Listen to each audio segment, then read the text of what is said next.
There is a moment, perhaps you've lived it, when everything you thought was solid simply falls away. The relationship ends. The career collapses. The belief you held about yourself or the world reveals itself as fiction, and the structure you built upon it crumbles in a single afternoon. The tarot knows this moment intimately. It gives it a card: the Tower, lightning strike, burning crown, figures falling from a high place into the unknown, destruction, chaos, the end of what was. And Neville Goddard, standing in a lecture hall in Los Angeles in the 1950s, tells his audience something startling. The old man must die. He says it plainly. He says it as if it were good news. He says that what looks like collapse is not punishment. It is preparation. The removal of the false so the true can be revealed. So here is the question we're holding today. What if the Tower card is not a warning? What if it is a promise? What if the very thing that looks like catastrophe is consciousness performing surgery on itself, removing the assumptions that no longer serve, the identities that were never true, the structures built on sand?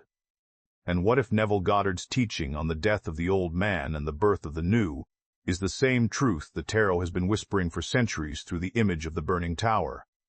Let's find out. Welcome to Neville Goddard Universe, where we explore the teachings of Neville Goddard as a living system of truth, one that echoes across the great mystical and esoteric traditions of the world. I'm your host, and today we're doing something that might seem unusual at first. We're pairing Neville's core teaching on the death of the old man with one of the most feared and misunderstood cards in the tarot, the Tower. But once you see the connection, you'll never look at either the same way again. We're going to explore why the Tower's destruction is not chaos, but clarity, why Neville called collapse the removal of false assumptions, and how to know when what you're experiencing is a Tower card clearing versus simple disorder. We'll also look at 3 specific Neville lectures that teach this principle most clearly, and we'll walk through a practical method for working with these blessed endings consciously. This is an episode for beginners and seasoned students alike, because the Tower moment comes to all of us, and when it does, you want to know what it is. You want to recognize it, not as disaster, but as deliverance. If this kind of exploration speaks to you, if you've ever felt that Neville's teachings connect to something larger, something older, something woven through all the world's wisdom traditions, then this channel is for you. A like or a subscription lets me know you're here, and it helps this work find others who are searching for the same clarity. I'm grateful for every mind that walks this path with us.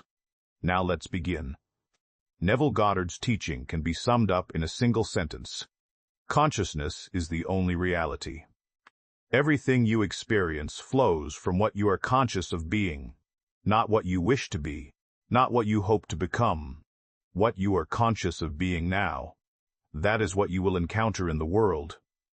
And so the great work, the only work, is to change what you are conscious of being, to move from one state into another, to die to the old assumption and be reborn into the new. This is not metaphor for Neville. This is mechanics.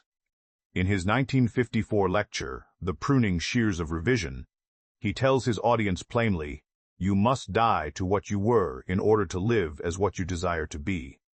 He is not speaking of physical death. He is speaking of psychological death, the letting go of an identity, a belief, a version of yourself that has been running the show. But here's what most people miss. This death is not optional. It is not a suggestion. If you are going to claim a new state, the old state must collapse. It cannot coexist with the new. You cannot be both the person who is struggling financially and the person who is affluent. You cannot be both the person who is unloved and the person who is cherished. These are different states of consciousness, and to enter one, you must vacate the other. Neville says it this way in his 1948 series. The old man must die. He must be buried. And you must rise as the new man, the man you have chosen to be in your imagination. Now let's make this concrete. Imagine a woman. We'll call her Sarah. Sarah has been conscious of herself as someone who is overlooked. She works hard, she shows up, but somehow she's never recognized. She doesn't get the promotion. She doesn't get invited to the inner circle. She's invisible, and she hates it, but she's also deeply identified with it. It's who she is. It's the story she tells herself, and the feeling she knows. Then one day, Sarah decides to apply Neville's teaching. She begins to imagine herself as someone who is seen, valued, respected. She does her SATs. She feels the reality of being acknowledged. She persists. And at first, nothing seems to change. But then, something does. Her boss suddenly criticizes her in a meeting. A colleague takes credit for her work. A project she's counting on falls through. To the outer eye, it looks like things are getting worse. It looks like collapse. But Neville would say, no, this is the death of the old man. This is the false assumption. I am overlooked, being uprooted. The collapse you are witnessing is not failure. It is the clearing of the ground. You cannot plant a new seed in soil that is already occupied. The old must be removed so the new can take root. This is one of Neville's most radical claims, and it is the one most people misunderstand.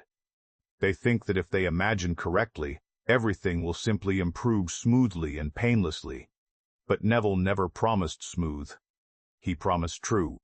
And truth requires the removal of the false. If you have been living as a certain version of yourself for years, if that version has built structures around it, habits, relationships, patterns, self-concepts, then the shift to a new state will often look, at first, like destruction. In his 1955 lecture, The Foundation Stone, Neville speaks directly to this. He says, what appears as collapse is the removal of false assumptions. Do not be afraid when the walls come down. You built them. And now, consciousness is building something new. He's not saying you did something wrong. He's saying, you assumed something, you believed it, you lived from it, and now you are assuming something new. The old structure, built on the old assumption, cannot stand. It must fall, and when it does, you are meant to let it. This is where most people panic. They see the collapse, and they think they've failed, or they're being punished, or they've done Neville's techniques incorrectly. But Neville says the opposite. The collapse is evidence that the technique is working. The old state is dying. The tower is falling. And that is exactly what must happen. Now let's turn to the tarot. If you've ever seen the tower card, you know it's not gentle. A tall stone tower, struck by lightning. The crown at its top is blown off. Flames pour from the windows. Two figures, sometimes a king and a servant, sometimes simply two souls, are falling from the heights into the void below. The ground is dark. The sky is storm. Everything that was high is being brought low. In traditional tarot interpretation, the tower is associated with sudden upheaval, catastrophe, ego death, the collapse of illusions, and the destruction of structures that were never meant to last. It is the card of the thing you didn't see coming, the revelation that changes everything, the moment when what you thought was solid turns out to be sand. And for most people, the tower is terrifying. It's the card you don't want to draw. It's the card that means your life is about to fall apart. But here's what the deeper tarot tradition knows, and what Neville Goddard knew in a different language: the tower is not a punishment. It is a liberation. The structure that falls was built on falsehood. The lightning that strikes is consciousness itself, shattering the lie. The figures falling are not being destroyed. They are being freed from the prison of their own construction. Arthur Edward Waite, in his book, The Pictorial Key to the Tarot, describes the tower as the ruin of the house of life when evil has prevailed, but also the rending of the house of doctrine. In other words, the tower falls when the doctrine, the belief, the assumption, the story, can no longer hold the truth of what you are becoming. This is Neville's teaching exactly. The tower is the old man. The lightning is your assumption of the new state. The fall is the death of the identity that no longer fits. Let me show you the convergence more clearly. In tarot, The tower represents the collapse of the ego's constructed reality. In Neville, this is called the death of the old state of consciousness.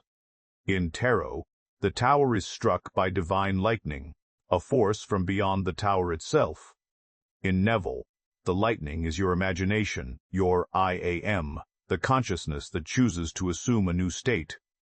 In tarot, the fall is terrifying but necessary.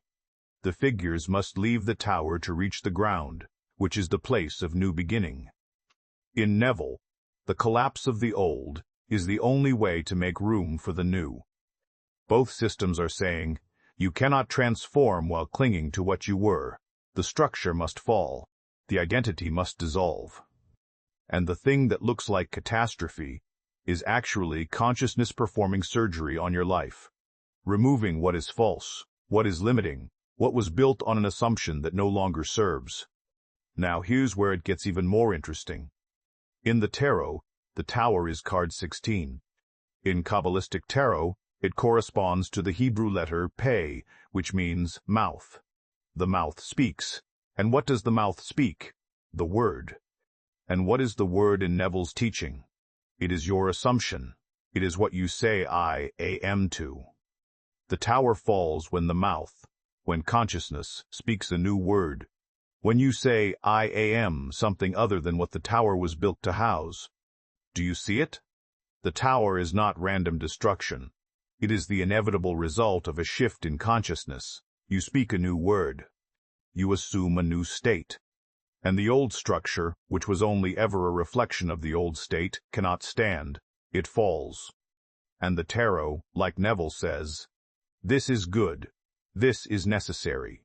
This is the only way forward. Here is the payoff of the thumbnail. Destruction heals. Not because destruction is inherently good, but because what is being destroyed was never true. The tower that falls was built on sand, on a false assumption, on a limited self-concept, on a version of reality that you have now outgrown. The destruction is the healing. The collapse is the clearing. The ending is blessed because it makes space for the truth. Neville put it this way in a 1963 lecture. When the old falls away, do not mourn it. You are not losing anything real. You are only losing the false. And the false must go so the real can be. The Tower card says the same thing, but it says it in images instead of words. And for centuries, those who understood the tarot have known the Tower is not the card of disaster. It is the card of awakening. But how do you know?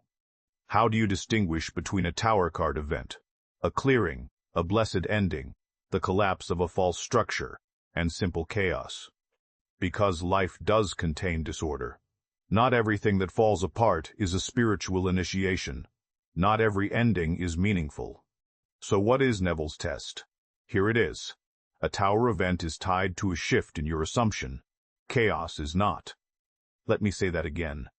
If something in your life is collapsing and you can trace it back to a change in what you have been assuming, either consciously through Neville's techniques or unconsciously through a deep inner shift, then what you are experiencing is a Tower moment. The old structure is being removed because you are no longer the person who built it. But if something is falling apart and there has been no shift in your assumption, no change in your state, then what you are experiencing is simply the outworking of the state you are already in. And that is not a Tower. That is just the world reflecting back what you are still conscious of being. Neville gives us the test in his 1956 lecture, The Pearl of Great Price. He says, "Do not mistake the breakage of the shell for the destruction of the pearl. If you have assumed the new, the shell must break. But if you have not assumed the new, then the breaking is only the shell breaking, and the shell will simply reform in the same shape." In other words, if you have genuinely shifted into a new state, if you have claimed a new identity in your imagination, if you have persisted in the feeling of the wish fulfilled, then the collapse you see in the outer world is the shell breaking. It is the old form dissolving because it no longer fits the new consciousness. This is a Tower event. This is sacred destruction. But if you have not shifted, if you are still identified with lack, with limitation, with victimhood, with the old story, then the chaos you experience is just more of the same state playing out. It is not a tower. It is not a clearing. It is simply the continuation of the pattern you are still assuming. So the question to ask yourself is this: have I changed what I am conscious of being? Have I assumed a new state and persisted in it? If yes, then what looks like collapse is the old man dying. Let it fall. Do not try to save it. It was never meant to survive your transformation. But if no, if you are still in the old state, still identified with the old story, then the chaos is a call to change your assumption, not evidence that the change is already happening. This is the discernment Neville offers, and it is enormously practical. It lets you look at your life with clarity. It lets you know when to let go and when to persist. It lets you recognize the tower when it comes, and to greet it not with fear but with faith. So let's make this practical. Let's say you recognize that you are in a tower moment. Something in your life is falling apart. A relationship, a job, a self-concept, a long-held belief. And you can trace it back to a shift you made in your imagination. You've been doing Neville's techniques. You've been assuming a new state. And now the old is collapsing. What do? Here is the practice, drawn directly from Neville's core teaching, specifically designed for tower moments, for blessed endings, for the death of the old man. First, do not try to save the structure that is falling. This is critical. Your instinct will be to panic, to grab at what is collapsing, to try to hold it together. Resist that instinct. Neville says in his 1959 lecture, "The promise, let the dead bury the dead. Do not reach back for what you have outgrown. Your consciousness has moved on. Let the outer world catch up." So step 1 is surrender. Not passive resignation, but active trust. You are not losing something real. You are losing something false. Let it go. Second, return to the state you have assumed. This is where SATS, the state akin to sleep, becomes your anchor. Each night, as you lie in bed, do not rehearse the collapse. Do not replay the argument, the rejection, the ending. Instead, return to the feeling of the wish fulfilled. Return to the state you have claimed. If you have been imagining yourself as loved, return to that feeling. If you have been imagining yourself as successful, return to that feeling. Let the outer collapse do what it must, and you stay faithful to the inner state. Neville's instruction is precise. In the interval between the death of the old and the birth of the new, live from the end. Do not be distracted by the wreckage of the former state. It is already gone in consciousness. The outer form is simply catching up. So each night, you construct a simple scene. A scene that implies the wish fulfilled. Maybe it's a handshake, a congratulations, a conversation that could only happen if the new state were true. You loop that scene, you feel it. You fall asleep in it. And while the outer world is busy dismantling the tower, you are busy building the new structure in imagination. Third, practice revision on the tower event itself. This is subtle but powerful. Neville taught revision as a way to rewrite the past, not to deny what happened, but to change its meaning, its emotional charge, its power over you. So if the collapse has left you feeling wounded, ashamed, or afraid, revise it. Go back to the moment of the collapse in your imagination. Replay it. But this time, see it not as disaster, but as deliverance. See the tower falling and yourself standing calmly, knowing it was always meant to fall. See yourself saying, "Thank you. The old is gone, the new is here." This is not denial. This is reinterpretation. You are taking the event and reframing it through the lens of your new assumption. And as you do, the emotional charge dissolves. The fear dissolves. What is left is clarity. Fourth, watch for the green shoots. Neville promises that the new will come, but it will not look like the old. It will not be a repaired version of what fell. It will be something entirely new, something that matches the state you have assumed. So do not look for the old relationship to return. Do not look for the old job to be restored.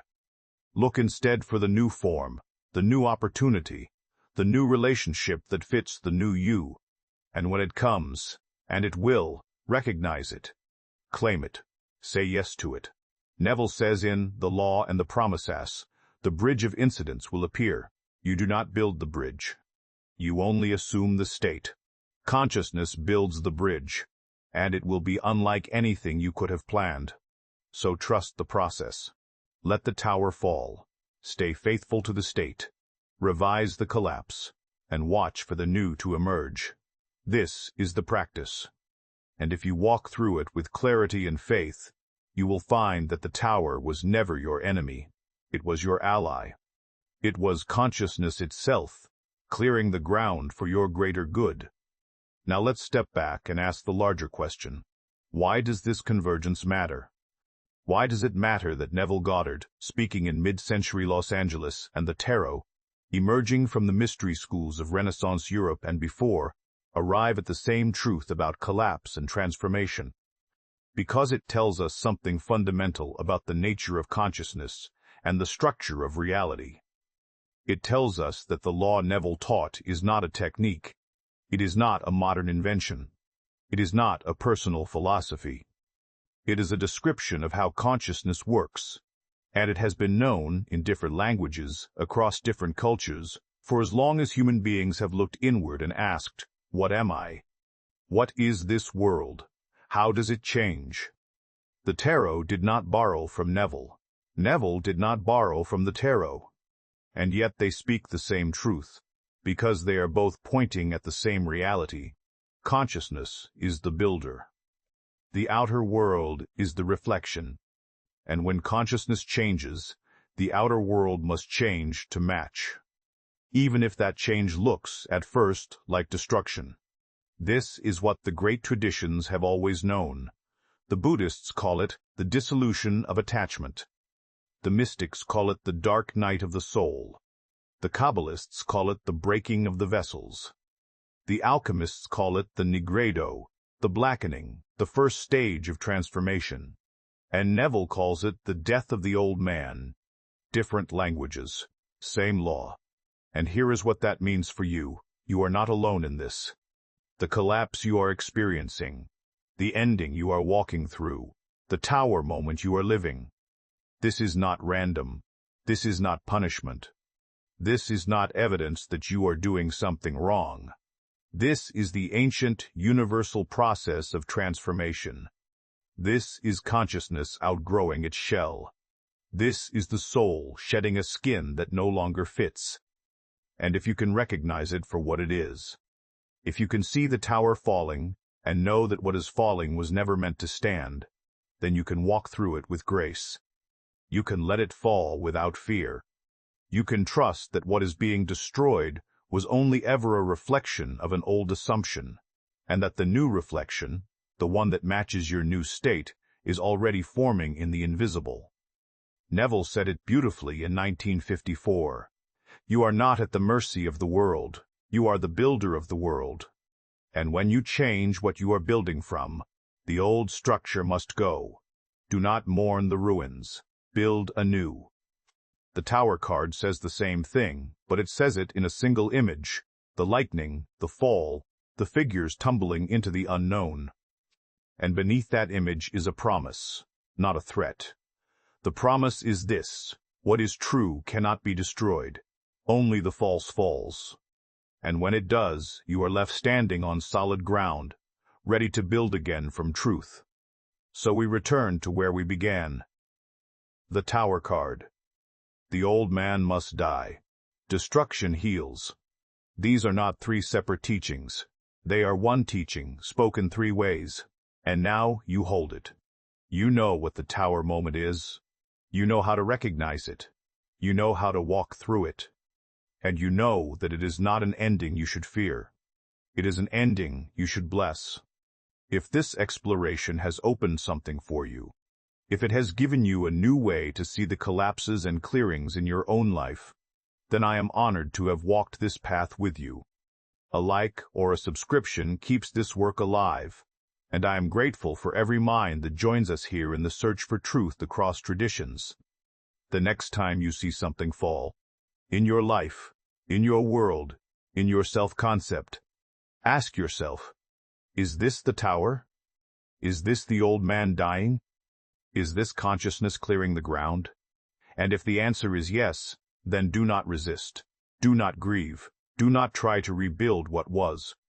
Instead, return to your assumption. Return to the state you have claimed. Feel the wish fulfilled. And know that what is falling was never yours to keep. It was only ever a reflection of who you used to be. And now you are someone new. Neville left us with a question in his 1961 lecture, The Foundation Stone. And it is the question I leave with you tonight. What are you conscious of being? Because that is what builds your world. That is what determines what stands and what falls. That is the lightning, the tower, and the ground beneath it. The world is yourself pushed out. When you change, it changes. And sometimes that change looks like destruction. But it is not. It is reconstruction. It is the soul making space for its own expansion. Sleep tonight as the person you have chosen to be. Let the old tower fall in your dreams if it must. And when you wake, you will find that the ground is solid, the sky is clear, and you are standing exactly where you were always meant to stand, in the truth of your own I am. Thank you for being here. I'll see you in the next exploration.